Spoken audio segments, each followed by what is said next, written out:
पुरुषोत्तमम। भक्त और भगवान की बात जब हम लोग सुनते हैं, करते हैं, और इनमें से जो वाइब्रेशन, जो प्रेरणा हमें मिलती हैं, वो प्रेरणा जो हमारी प्रवृत्तियों का जो जाल है, वो जाल छिन्न हो जाता है, वो जाल टूट जाता है। तो प्रवृत्तियों को, जाल को भेद करने के लिए हमें भक्त और भगवान की चर्चा करनी चाहिए। मुझे लगता है इसीलिए भगवान ने हम लोगों को एक मैसेज दिए हैं। वो द्वापर युग में भी दिए हैं और इस युग में आकर के भी दिए हैं। और वो मैसेज है, सर्वधर्मान परित्यज्य मम एकम शरणम व्रजो अहम तम सर्व पापेभ्य मोक्षायासि मा शुचा। तो ये जो, और ठाकुर जी ने बोले हैं कि सतनाम ग्रहण करो, सतनाम मनन करो और सत्संग का आश्रय ग्रहण करो। मैं निश्चय करके बोलता हूं, तुम्हें और तुम्हारे उन्नयन के लिए सोचना नहीं पड़ेगा। तो इसका मतलब जो सर्वधर्मन परित्यज्यम जो बात है, आज वो नवरूप में ठाकुर जी ने हम लोगों का आह्वान किए हैं कि हमें अपने जीवन का उद्देश्य क्या रखना चाहिए, क्या करना चाहिए, कैसे जीवन को व्यतीत करना चाहिए। हमें सत्य के साथ संयुक्त होना है और उस सतनाम मनन का अर्थ है उसी कार्यों में डुबो के रखना है सर्व इंद्रियों को, तभी हम मनन कर सकते हैं। जब तक हमारे सारे इंद्रियों उस सत्कर्मों के साथ संयुक्त तो नहीं होते हैं, तब तक हमारे जो मन है, वो मन उनकी तृप्ति को प्राप्त नहीं कर सकते हैं।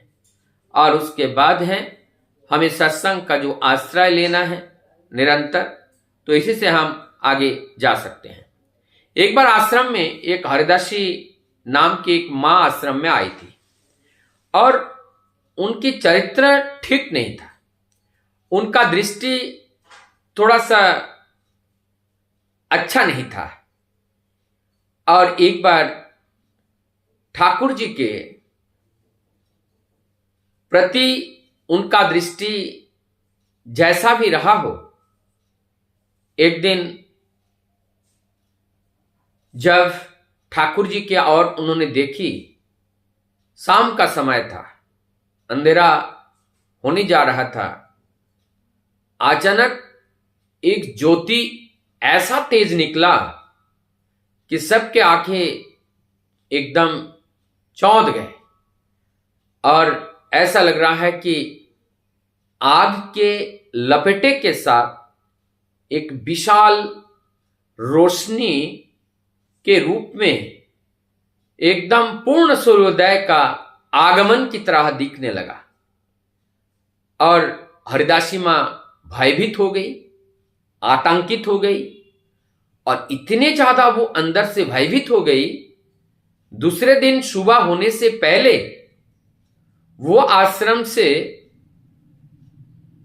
आंखों से उझल हो गई। अब हरिदासी मां कहीं नहीं दिख रही है, कहां चली गई इसका खबर भी नहीं लगा। लेकिन बाद में कभी दोबारा आश्रम में वापस नहीं आई। अब इस घटना के समय ज्ञानदा सरोजिनी मां ने इस आलोक को देखा। सरोजिनी मां ने अनेक निकट से देखा। सरोजिनी मां तब कहने लगी, ठाकुर मैंने इस आलोक को देखा, यह आपके लालट से निकलते हुए मैंने देखा था। ठाकुर जी अपने सहज सरल भाव से स्वीकार तो करते नहीं हैं, कर ही नहीं रहे थे। तो सरोजिनी मां ने जब देखे हैं तो झुटलाया कैसे जा सकता है। ठाकुर जी कुछ बोले नहीं, इसमें कोई तर्क नहीं किए, और उस ज्योति से उस हरिदासी मां के हृदय में परिवर्तन आया और वो वहां से अपने जीवन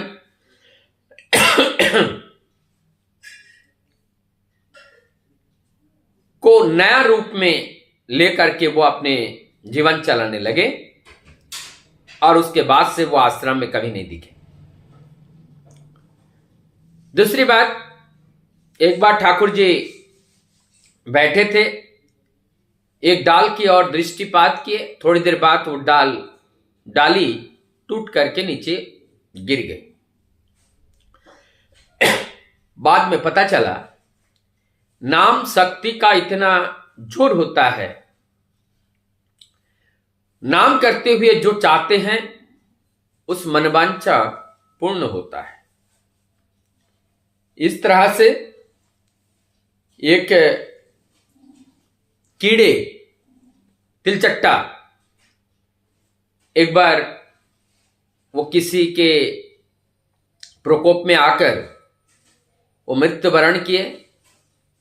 फिर उस तिलचट्टा को ठाकुर जी ने उनकी ओर देख करके वो नाम किए।